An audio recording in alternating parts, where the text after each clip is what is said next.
Este es un video para la clase de Técnicas Modernas de Manufactura que se imparte en la Universidad Autónoma de Ciudad Juárez en la Maestría de Ingeniería de Manufactura con el Dr. Delfino Cornejo Monroy. El tema de hoy es procesos de conformado de polímeros. Iniciaremos con definir los productos plásticos.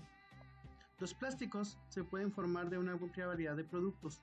Pueden ser partes moldeadas, secciones extruidas, películas, hojas o recubrimientos o aislamientos que comúnmente se utilizan, por ejemplo, en los cables eléctricos o en fibras para textiles. Los procesos de moldeado de plástico nos permiten o nos ofrecen la facultad de formar figuras geométricas ilimitadas.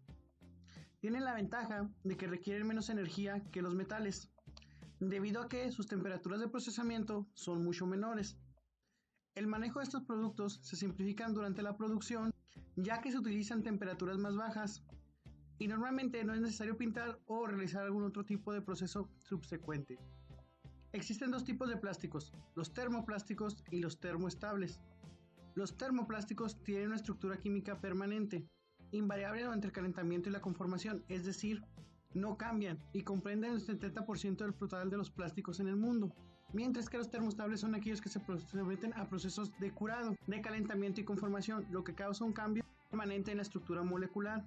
Una vez enfriado, un termoestable no puede volverse a fundir, es decir, no puede volver a ser reprocesado.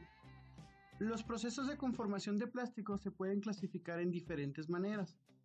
Uno de ellos es en productos extruidos con una sección transversal constante, en hojas y películas continuas, filamentos continuos o también conocidos como fibras, piezas moldeadas que en su mayoría son sólidas, piezas moldeadas con paredes relativamente delgadas o piezas hechas a partir de láminas o películas formadas, fundiciones y por último en productos espumados.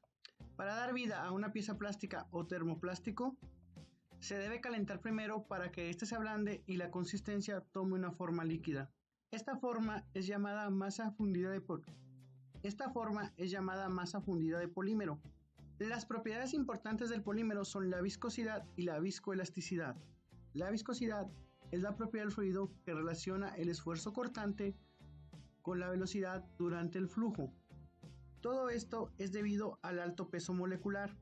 Una masa fundida de polímero es un fluido espeso con alta viscosidad.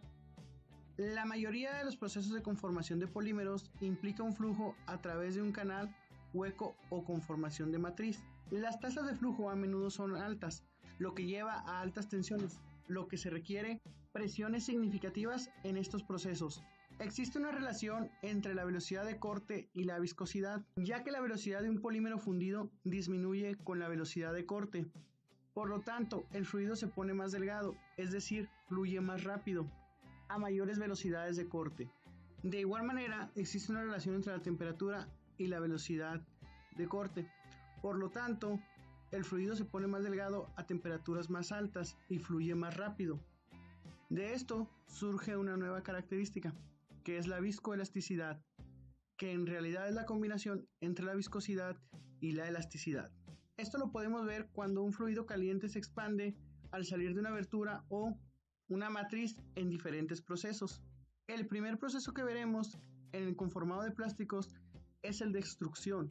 En el proceso de extrusión, el material se forza a fluir a través de un túnel o matriz para obtener un producto largo y continuo, cuya forma toma la forma de la sección transversal que está determinada por el largo del orificio o forma del orificio. Este tipo de procesos es ampliamente utilizado para termoplásticos o elastómeros, ya que se puede producir productos en masa tales como tubos, tuberías, mangueras, formas estructurales, láminas y películas, filamentos continuos y alambres eléctricos revestidos. El equipo utilizado para este proceso es llamado extructora. La máquina extructora está formada por varios componentes. Podemos dividirlo en tres: el barril, el tornillo y el cabezal o la matriz. El primer elemento a determinar es el barril. El barril tiene un diámetro interno. Regularmente este diámetro interno oscila entre 1 a 6 pulgadas. Mantiene una relación de longitud y diámetro, por lo general 10 a 30. Su alimentación es por medio de gravedad. El material se remueve por medio de rotación y cae dentro del barril. Mediante las resistencias eléctricas y un proceso de fricción, la mezcla se funde y posteriormente un trabajo mecánico agrega calor para mantenerlo fundido. Dentro del barril podemos encontrar el tornillo. Está dividido en secciones para cumplir varias funciones. La primera de ellas es la sección de alimentación. El material de alimentación se mueve desde la tolva y se precalienta. Después está la sección de compresión. Aquí el polímero se transforma en fluido grueso. El aire mezclado con los gránulos se extrae de la masa fundida y luego se comprime. Por último está la sección de medición. La masa fundida se homogeniza y se desarrolla una presión suficiente para bombearla a través de una abertura. Por último tenemos el troquel o cabezal. Aquí el polímero fundido pasa a través de él proveniente del barril. Antes de llegar al troquel o boquilla, la masa fundida debe pasar a través de un paquete de pantallas, que en realidad es una serie de mallas soportadas por una traca rígida que contienen orificios auxiliares pequeños. ¿Cuál es la función de esta pantalla? Bueno, filtra los contaminantes y los grumos, aumenta la presión en la sección de medición, endurece el flujo del polímero fundido y elimina su memoria del movimiento circular del tornillo. La forma del orificio de la matriz determina la forma de la sección transversal del fluido extruido. Los perfiles de matriz más comunes son los perfiles sólidos, los perfiles huecos, recubrimientos de cable o alambre, hojas y películas y filamentos. También existen formas redondas o cuadriculares, secciones transversales irregulares o en forma circular. Cuando se utiliza el proceso de extrusión para realizar perfiles huecos, se obtienen productos como tuberías, mangueras y otros productos con secciones transversales que tienen orificios. Recordemos que para este tipo de productos se requiere que el mandril tenga la forma. Este mandril, por lo regular, tiene entradas de aire en el cual se sopla para poder obtener o mantener la forma del producto extruido. El siguiente proceso que veremos para la conformación de plásticos es la hoja de lámina o películas. Hay que hacer una distinción entre lo que es una película y una hoja. Una película tiene un espesor menor a 0.05 milímetros o 0.020 de pulgada. Por lo regular, las películas son utilizadas para envolturas en embalajes, como bolsas utilizadas en los supermercados o bolsas de basura, entre otras aplicaciones, mientras que las hojas tienen un espesor superior a 0.005 de milímetros o 0.020 de pulgada y puede tener otras aplicaciones, inclusive como materia prima, como es el proceso de termoformado.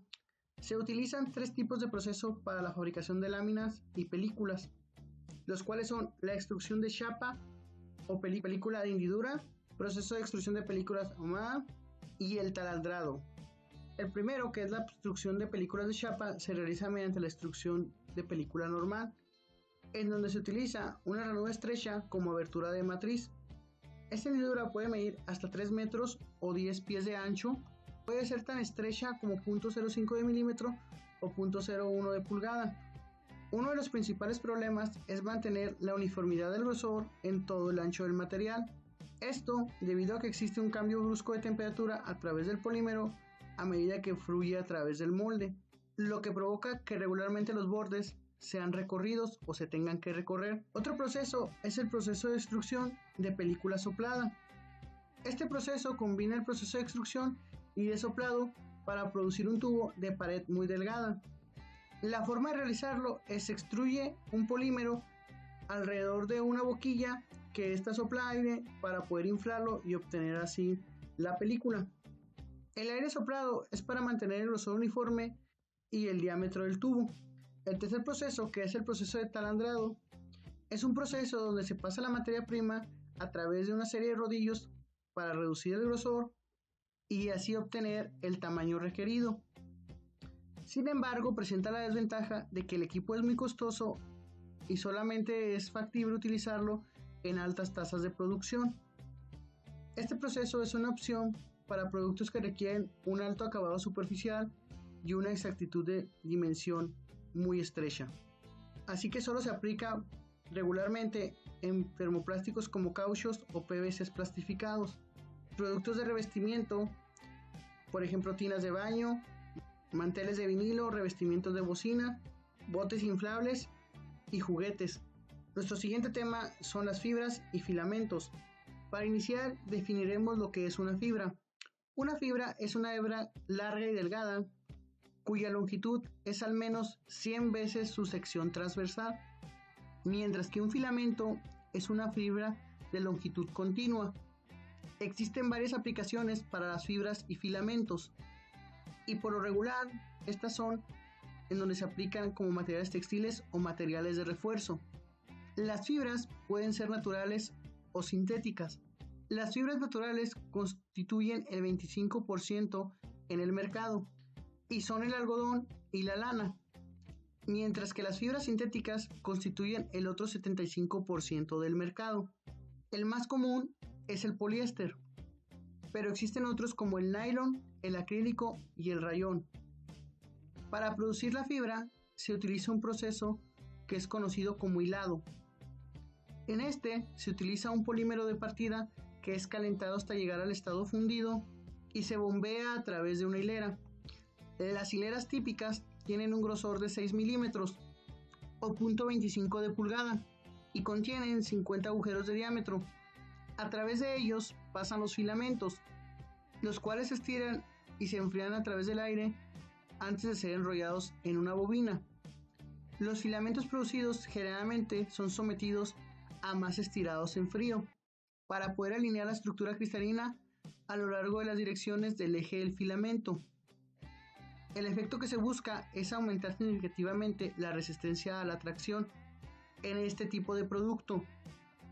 A continuación veremos uno de los procesos más importantes en el conformado de plásticos, que es el moldeo por inyección. El moldeo por inyección es el proceso más utilizado en la conformación o fabricación de piezas plásticas. Podemos describir este proceso de la siguiente manera. Un polímero se calienta y se funde a altas temperaturas y es forzado a fluir a una cavidad de molde donde se solidifica o se congela y después se retira de la cavidad formando una pieza plástica. Una gran ventaja de este proceso es que tiene bajos tiempos de ciclo. Puede incluso fabricar piezas hasta con 30 segundos de ciclo. Hay tiempos de ciclo mayores a 1 minuto, pero no son tan frecuentes encontrarlos en la industria. Un molde puede contener varias cavidades, lo que ayuda en la fabricación en altos volúmenes o grandes masas de piezas. Las piezas moldeadas por inyección pueden tener formas complejas e intrínsecas. El moldeo por inyección es un proceso económico, pero solo es para grandes masas de producción debido a lo costoso que es la fabricación y diseño de moldes. Este proceso utiliza una máquina que es llamada máquina inyectora o máquina de proceso de moldeo por inyección. Esta máquina se puede dividir en dos, que es la unidad de inyección y la unidad de sujeción. La unidad de inyección se encarga de fundir y plastificar el plástico, así como para liberarlo hacia el molde, y su función es similar al de una estructora como lo vimos en la parte anterior, mientras que la unidad de sujeción abre y cierra el molde en cada ciclo de inyección. Dentro de la unidad de inyección podemos encontrar el barril, el cual en su parte interior tiene un husillo o un tornillo que se encarga de plastificar por medio de fricción el polímero plástico. El barril y el tornillo funcionan de manera similar como un émbolo, cuya función es inyectar el plástico fundido dentro del molde. Al final de la unidad de inyección se encuentra la válvula de retención, o también conocida como válvula Scheck.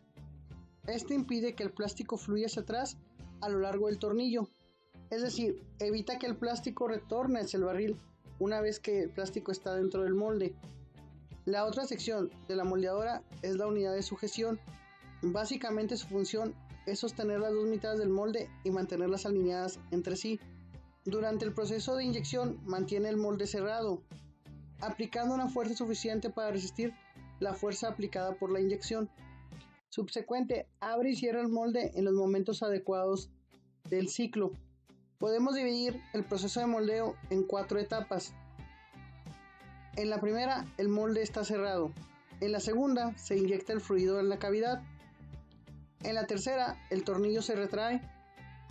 y en la última y cuarta parte el molde se retrae y la parte es expulsada. La parte más importante en el moldeo por inyección es el molde. El molde es específicamente fabricado para producir una parte en específico o un producto. Por esta razón, cada molde es único, diseñado exclusivamente para las necesidades del cliente o el producto que se fabricará. Tenemos tres tipos de moldes: los moldes de 2 placas, los moldes de 3 placas o placas flotantes y los moldes de hot runner o colada caliente. El primer molde, que es el molde de 2 placas, es el molde convencional o clásico. En esta parte el molde tiene una cavidad que asemeja la geometría de la pieza que se fabricará. En realidad es el acoplamiento de dos mitades de un molde, que tiene un canal por el cual fluye el polímero fundido desde la boquilla de la cavidad del molde. Estos canales son conocidos como runners o corredores y se encargan de conducir a la cavidad el plástico fundido, entrando a través de compuertas o gates. Una característica es que estos moldes requieren de un sistema de expulsión para desplazar la pieza moldeada o separarla del molde al final de cada ciclo de moldeo, además de que requieren un sistema de enfriamiento. Este puede ser externo, como hacer fluir a través de él agua con bombas o chillers. Lo que se realiza es que se hace circular agua a través del molde para poder disipar el calor que se genera por el proceso de inyección. Otro concepto son las rejillas de ventilación o venteos. Esto permite la evacuación de aire de la cavidad o gases que se han formado debido al proceso de inyección cuando el polímero se derrite. El siguiente tipo de molde es el molde de 3 placas o de placa flotante. Este molde utiliza 3 placas o una placa flotante para separar la pieza del corredor o colada cuando el molde se abre. Tiene la ventaja sobre el molde de 2 placas que a medida que el molde abre, el corredor o runner se desconecta de la pieza y cae en un recipiente por debajo del molde. Esto ayuda para eficientar el funcionamiento de la máquina moldeadora y la separación de las piezas moldeadas. El último tipo de molde es el molde de hot runner o colada caliente. Este es utilizado para eliminar la solidificación del corredor o bebedero con la pieza al ubicar calentadores alrededor de los canales correspondientes del runner o corredor. Esto sucede cuando el plástico dentro de la cavidad del molde se solidifica, los canales del bebedero y el canal permanecen fundidos, listos para ser inyectados en una cavidad del próximo ciclo. Ofrece una gran ventaja ya que elimina la generación de scrap al no utilizar material en los corredores o runners, y además ofrece un mejor acabado estético en lo que se refiere al punto de inyección o marca o sobrante generado por la inyección con el runner. Otro proceso es el moldeo por inyección por reacción.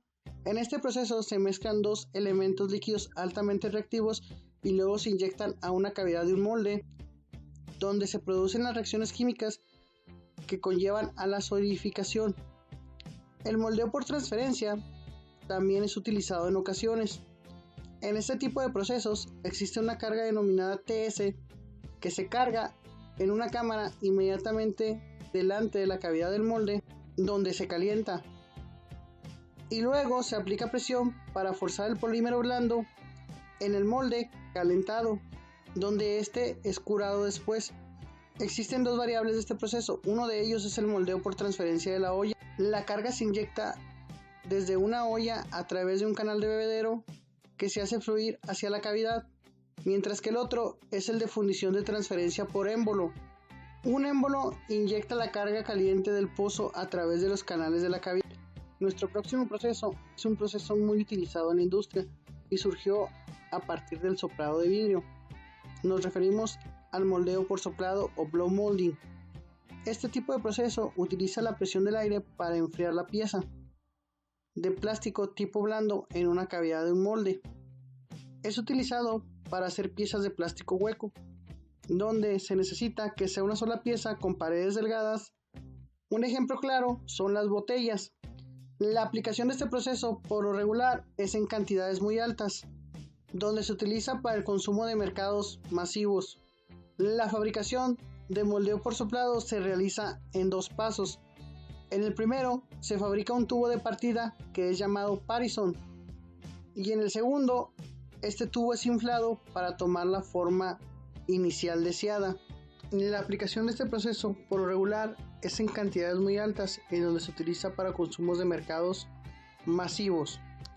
La fabricación de moldeo por soplado se realiza en dos pasos. La formación del parison se logra mediante la extrusión o el moldeo por inyección, lo que origina que tengamos dos tipos de proceso de soplado: soplado por extrusión y soplado por inyección. El soplado por extrusión se divide en 4 pasos. En el primero se extruye el parison.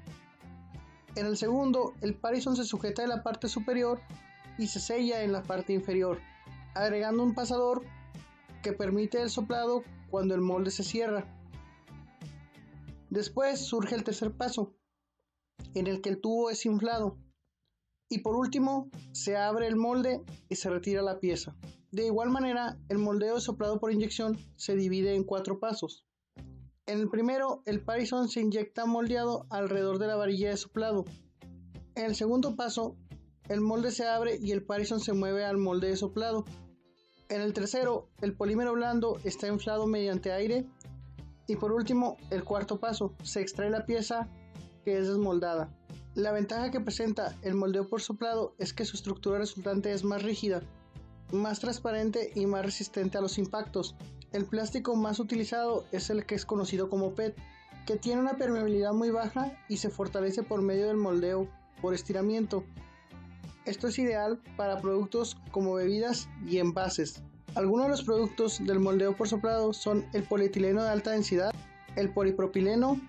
Estos por lo regular son utilizados en las empresas que se dedican a la fabricación de productos desechables y procesamiento de bebidas. Otro tipo de forma de moldeo es el moldeo rotacional.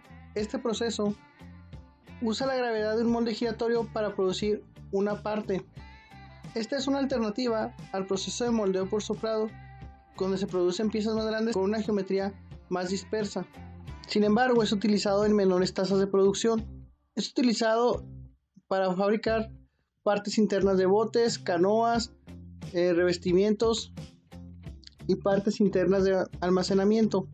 El siguiente proceso es el proceso de termoformado. En el proceso de termoformado, una lámina o película de plástico plana se calienta y se deforma en la forma deseada utilizando un molde. Este calentamiento se logra mediante calentadores eléctricos o resistencias ubicadas por debajo o a lo largo de la hoja de película de plástico que se quiere fundir. Es ampliamente utilizado en productos de gran tamaño como bañeras, revestimientos, interiores de refrigeradores, entre otros. En el proceso de termoformado al vacío, la lámina de plástico plana se suaviza y se calienta. Después, esta placa se ablanda y se coloca sobre una cavidad de molde en forma cóncava. Y por último, el vacío dibuja la lámina en la cavidad, es decir, el vacío provoca que la lámina tome la forma de la cavidad del molde, ya que el plástico se endurece al entrar en contacto con la superficie del molde frío y por último la parte se retira. Para este proceso tenemos dos tipos de moldes, los moldes negativos y los moldes positivos. Los moldes negativos tienen una cavidad cóncava, es decir, un espacio hueco, mientras que los moldes positivos tienen una cavidad convexa, es decir, un saliente en el molde. Ambos tipos de molde son utilizados en el termoformado. Sin embargo, para el molde positivo la lámina se calienta y la presión fuerza el plástico hacia la superficie del molde, mientras que en el molde negativo existen unas abrazaderas que fuerzan a la lámina hacia la superficie del molde. Para el proceso termoformado, solo los termoplásticos pueden ser formados, es decir, solo los termoplásticos pueden ser utilizados en este proceso. Los materiales más comunes en este proceso son el poliestireno, el ABS, el PVC y en algunos casos el acrílico. Nuestro último proceso para el conformado de polímeros es la extrusión de espumas de poliestileno. El poliestileno es un polímero plástico en donde este proceso se utiliza un agente expansor químico o físico para poder modificar la estructura. Por lo regular es utilizado en hojas grandes o tableros que después se cortarán a una medida para paneles o secciones de aislamiento térmico. Este proceso utiliza perlas de poliestireno preespumadas, las cuales se introducen en una cavidad de un molde, se expanden o se fusionan para formar un nuevo producto. También existe la conformación de espumas de poliuretano, en donde el poliuretano puede ser termoendurecible, elastómero o termoplástico. Los productos de proceso de espuma de poliuretano se elaboran en un proceso de un solo paso, en donde dos ingredientes líquidos se mezclan y se introducen dentro de un molde para tomar la forma. El polímero se sintetiza y la geometría de la pieza se crea al mismo tiempo. Existen dos tipos de proceso, el de pulverización y el torrencial. Básicamente estos procesos consiste en utilizar una perlita y así poder inflarla utilizando algún agente químico, aire o nitrógeno, y así lograr una expansión. En nuestro último tema abordaremos de manera general lo que es el diseño para piezas plásticas, que es aplicable en todos los anteriores procesos. Es importante establecer que durante el diseño de una pieza de plástica se debe tomar en cuenta la dureza y la rigidez, ya que los plásticos no son tan fuertes o rígidos como los metales. Se debe de evitar aplicaciones en donde se tengan tensiones elevadas. Y otro factor a considerar es la resistencia a la afluencia. Otra propiedad a considerar es la resistencia al impacto. La resistencia al impacto en los plásticos por lo general es buena, e incluso comparar algunos plásticos con muchos metales. Las temperaturas de servicio es otro punto a tomar en cuenta, ya que están limitadas en relación o en comparación con algunos metales o con las cerámicas, ya que los plásticos no soportan temperaturas tan altas como los metales o las cerámicas, además de que existe expansión térmica y cambios dimensionales debido a estos cambios de temperatura. Otro aspecto a considerar es la degradación que pueden sufrir los plásticos al estar expuestos a luz solar o algún otro tipo de radiación. Esto incluye también degradación a otros tipos de químicos a los que el plástico puede ser expuesto. Aún así, los plásticos soportan la corrosión de mejor manera que los metales. Al diseñar una pieza plástica se deben tomar diferentes factores, ya que estos determinarán la complejidad del proceso de fabricación. Un ejemplo de esto es el grosor de una pared. Las paredes en las piezas moldeadas o piezas plásticas deben de ser uniformes, ya que las variables en un flujo de plástico no uniforme y un enfriamiento desigual, lo que tiende a deformar la pieza, por ejemplo en el proceso de extruido, dando problemas como deformaciones o hundimientos o problemas de calidad en el acabado. Debemos evitar también las secciones huecas, ya que esto complica el diseño de los moldes y el flujo del plástico. Es deseable utilizar secciones transversales que no sean huecas, que satisfagan la funcionalidad del producto. De igual manera se deben evitar utilizar esquinas agudas o interiores, ya que producen un flujo desigual durante el proceso de fabricación, provocando estrés en el producto final, es decir, marcas considerables en el acabado superficial. De igual manera, es importante determinar los volúmenes de producción en el diseño de una pieza plástica. Esto para saber si un proceso de moldeo o de inyección será redituable. Cada pieza requiere de un molde único, el cual será fabricado a la medida y especificación. Este proceso puede ser muy costoso, en específico para los procesos de moldeo por inyección de plásticos y moldeo por soplado o blow molding. Por eso se recomienda que estos procesos se apliquen para cantidades de producción de 100,000 piezas o más, para lograr una rentabilidad en el producto. Otra situación a tomar en cuenta es la complejidad de las piezas. Una ventaja del moldeo por inyección y el procesamiento de plásticos es que puede ayudarnos a combinar muchas funcionalidades de las piezas. Aunque la geometría de la pieza sea más compleja, esta puede ser adecuada. Sin embargo, se debe tomar en cuenta que entre más compleja sea la geometría de la pieza, más costoso será el molde con el que se fabricará. Por último, se debe tomar en cuenta las tolerancias geométricas en el proceso de diseño de piezas plásticas. Se debe recordar que las piezas plásticas serán transformadas o utilizadas en diferentes procesos durante el ensamblaje. Y esto se debe tomar en cuenta ya que los procesos de conformación de plásticos tienden a cambiar dimensiones en la pieza debido a diferentes parámetros como el enfriamiento y temperaturas. Por lo tanto, estas variaciones provocadas por estos parámetros deben ser absorbidas mediante tolerancias geométricas en el diseño y así permitir el ensamblaje entre una pieza y otra. Hemos terminado con el tema de conformado de plásticos. Espero que este video sea de gran ayuda. Gracias y nos vemos en la siguiente ocasión.